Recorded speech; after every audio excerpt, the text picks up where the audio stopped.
O velho e o mar, entre a inutilidade da vitória e o valor da vida diante de Deus. Essa é uma história que não é sobre o velho nem sobre o mar. Hemingway, ele traz esse conceito de que o homem ele pode ser destruído, mas nunca derrotado.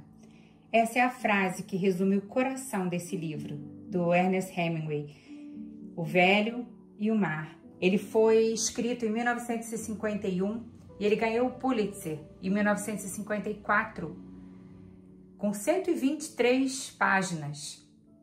Ele ganhou o Pulitzer de melhor obra. E Hemingway, eu acho que nesse momento ele estava numa fase em que ele estava um pouco em descrédito e talvez esse livro seja sobre ele mesmo, ou talvez seja realmente sobre alguma história lá de Cuba que ele viu, escutou de algum pescador. A gente não sabe direito por que ele escreveu esse livro e como ele escreveu esse livro, mas foi um imenso sucesso. Porque à primeira vista essa obra parece ser um pescador idoso lutando contra um peixe gigantesco. Santiago ele já estava 84 dias sem pescar. E ele tinha um ajudante. E esse ajudante era um ajudante mais novo e os pais proibiram, inclusive, esse ajudante de ajudá-lo, porque ele era um fracassado. E ele foi para o mar com 85 dias, com um desejo no coração de pegar um peixe. E essa história vai muito além, porque é uma história não sobre o velho, não sobre o mar, nem sobre o peixe, mas sobre todos nós e a nossa condição humana. E Santiago pesca o peixe, ele vence o inimigo invisível da descrença. Só que ele pesca um peixe que era maior do que o barco dele. Então ele luta muito para amarrar esse peixe no barco. E o peixe está vivo, porque ele não consegue matar o peixe. Ele amarra o peixe no barco e o peixe leva ele durante 3 dias de um lado para o outro, de um lado para o outro, porque o peixe não está morto. E com isso ele conversa muito com o peixe. E o livro é muito interessante porque esses diálogos são os diálogos dele com ele mesmo. Ele honrava aquele peixe. Ele tinha um profundo respeito por aquele peixe, mas ao mesmo tempo ele queria pescar aquele peixe, ele queria levar aquele peixe com ele para a terra. E em determinado momento ele consegue arpoar o peixe e mata o peixe. Só que nesse momento sai sangue do peixe e os tubarões chegam. Ele luta contra os tubarões, perde todas as ferramentas dele. É uma luta, o livro descreve muito bem essa luta, até que ele consegue matar inclusive os tubarões. Só que à medida que isso vai acontecendo, os tubarões vão comendo a carcaça do peixe e não sobra nada. E quando ele volta com uma carcaça de peixe. Ou seja, que vitória foi essa? É uma vitória que se revela inútil.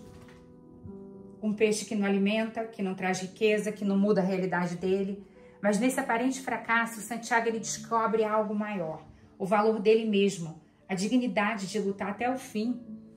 E o sentido, que não se encontra num prêmio, mas no processo. É a inutilidade da vitória, mas a busca do sentido. Do ponto de vista existencial, o livro ele traduz a angústia humana. A gente luta, vence batalhas, conquista objetivos, mas muitas vezes a gente descobre que o resultado ele é devorado pelos tubarões da vida. O sucesso envelhece, a conquista dissolve, o reconhecimento se perde. É a parábola da inutilidade da vitória. Santiago mostra que o verdadeiro valor não está no peixe que você traz para a praia, mas no homem que você se torna no mar para levar esse peixe. Ele entendeu que o mar é apenas o mar, imenso, indomável, e que a missão dele não era dominar a natureza, mas trabalhar junto com ela. Na psicologia, a gente chama isso de resiliência narrativa. O ser humano não encontra sentido no troféu, mas na maneira como ele narra sua própria história. Viktor Frankl, sobrevivente dos campos de concentração, autor de Em Busca do Sentido, ele dizia: a vida nunca deixa de ter sentido, mesmo diante do sofrimento e da morte. O peixe é devorado, mas o sentido permanece. Na neurociência, a gente encontra um valor que não está no resultado final, mas na percepção do propósito durante essa luta. As pesquisas mostram que o cérebro ele recompensa não apenas a conquista, mas também o esforço do significado, liberando dopamina, endorfina, quando a gente sente que a nossa vida tem um propósito, que a gente está caminhando em direção a esse propósito. O Daniel Kahneman, ele fala sobre o self da memória. O que a gente guarda no cérebro não é o desfecho, mas é a história que a gente conta sobre ele. Para Santiago, o peixe perdido não apagou a narrativa de coragem que ele teve. A Carol Dweck, na teoria da mentalidade de crescimento, reforça que o fracasso ele pode ser a plataforma do crescimento interior. Jung diria que Santiago enfrentou seu arquétipo mais profundo, o mar como o inconsciente, o peixe como o self ideal, os tubarões como a força inevitável da destruição, e no meio disso ele encontrou ele mesmo. E Deus? E a palavra de Deus? A palavra de Deus, ela nos fala que a vitória nunca se perde. Hemingway, ele mostra a inutilidade da vitória terrena, e a Bíblia, ela revela para nós a vitória da vida eterna. Enquanto o velho provou a si mesmo seu valor, em Cristo a gente descobre que o nosso valor já está aprovado, não pelas lutas que a gente trava, mas pelo amor que já foi nos dado. Lá em Eclesiastes 1:2, vaidade de vaidades, tudo é vaidade. O peixe é devorado e é a imagem viva das vaidades, das conquistas humanas. Sem Deus, tudo se desfaz. Em Mateus 16:26, pois que aproveita o homem ganhar o mundo inteiro se perder a sua alma? De que adianta trazer o peixe inteiro se no caminho a gente perde a essência do nosso ser? Em Filipenses 3:8, Paulo fala, considero tudo como perda, comparado com a suprema grandeza do conhecimento de Jesus Cristo, meu Senhor. As vitórias humanas, elas podem ser inúteis, mas há um valor absoluto na luta e na parceria, no relacionamento e no conhecimento de Deus. 2 Timóteo 4:7, combati o bom combate, terminei a corrida, guardei a fé. Diferente de Santiago, que volta exausto com o peixe devorado, Paulo entende que a verdadeira vitória é você se manter em fé, com fé, até o final. Essa fé como resposta ao absurdo. O velho e o mar, ele mostra a grandeza do homem diante da derrota inevitável. E a fé mostra a grandeza de Deus, que dá a vitória, mesmo quando todas as vitórias parecem inúteis. E a literatura, ela nos deixa diante da resignação. A fé como a resposta ao absurdo. Veja, Santiago lutou para provar seu valor para si mesmo.